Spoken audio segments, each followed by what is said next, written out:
Let's welcome in now AI health expert at Infor Markets at Infor, Marcus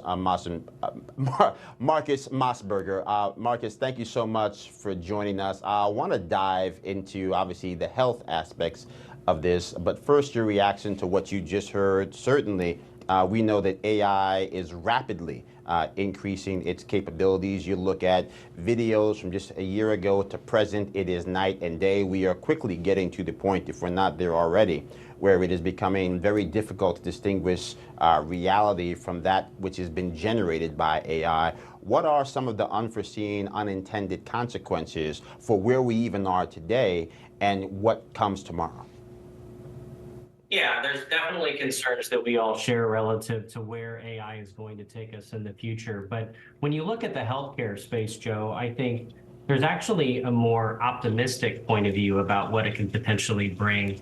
And if you look at the biggest challenges that are happening right now in healthcare, it's a people shortage more than anything. There's these workforce dynamics, Joe, where we've got people that are working too much, so they experience fatigue and they experience burnout, and then they leave.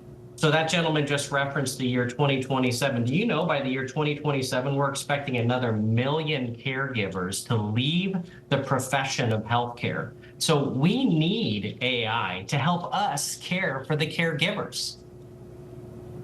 Absolutely. To that point, you look at some of the gaps in care. We know that even if you look at something as pernicious as cancer, in some cases less than 20% of all the diagnoses come from the screenings. Do you see AI being somehow able to fill those gaps by leaning on additional health information, additional life information to catch a wide variety of diseases and conditions that otherwise might fall through the cracks due to the shortages that you're describing?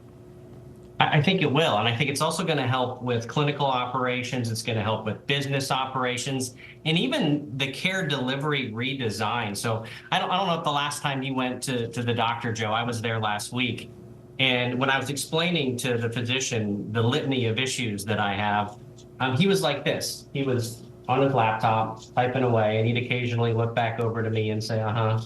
And the challenge we have there is these people want to provide empathetic, compassionate care, but they also have the digital entry of data that they need to maintain. So I think there's an opportunity for AI to step in with transcription capabilities, conversational interfaces. And then the other piece, Joe, that I think we're going to see a lot of is the utilization of forecasting and demand prediction. So we're actually doing that today with clients where we look at historical data like admission rates, upcoming procedures, census data, acuity data, so we can say, okay, how many nurses do we actually need on this upcoming shift in that particular unit? And how do we make sure that their workload is equitable? So a lot of potential benefits that we're going to see in healthcare.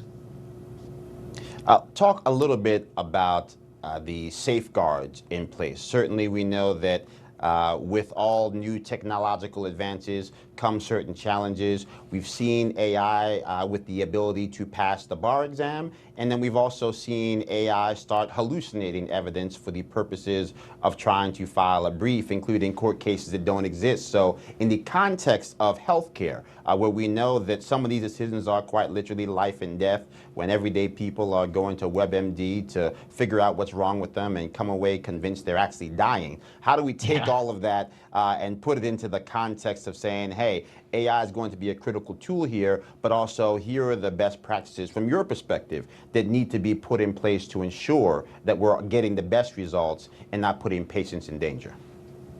Yeah, I think what we got to see is we have to see technology companies like Infor working hand in glove with healthcare organizations to, first of all, be super transparent about how the technology functions. It can't be a black box. We also need to put in place governance structures to ensure that we're creating an environment where, healthcare has historically been evidence-based and outcomes-oriented. So if we can demonstrate AI actually having an impact in improving the care delivery process and reducing costs and improving the experience of both the consumer of the care and the ones delivering the care, then we're going to be in great shape. At the end of the day, technology is a fundamentally human endeavor. And I'm going to say something that's going to sound a little counterintuitive, Joe. The more we embrace it, the more human the delivery of care can become. Absolutely. Marcus Mossberger, thank you so much for your time here. Quickly, for the lab tech at home having a panic attack because they think their job is going to get outsourced, what's your advice to them? Got about 15 seconds. Joe, technology has always created more jobs than it's destroyed. So their job is going to change, though. So I think in some cases we should stop referring to it as artificial intelligence and say it's augmented intelligence. It is here to come alongside you, remove the administrative, transactional, manual things that you didn't want to do anyway, and free you up to do things that only human beings can do. Absolutely. Well, again, got to partner with technology, partner with nature, partner with your neighbor as well. Great to see you, my friend. We'll talk soon. Thank you, Joe.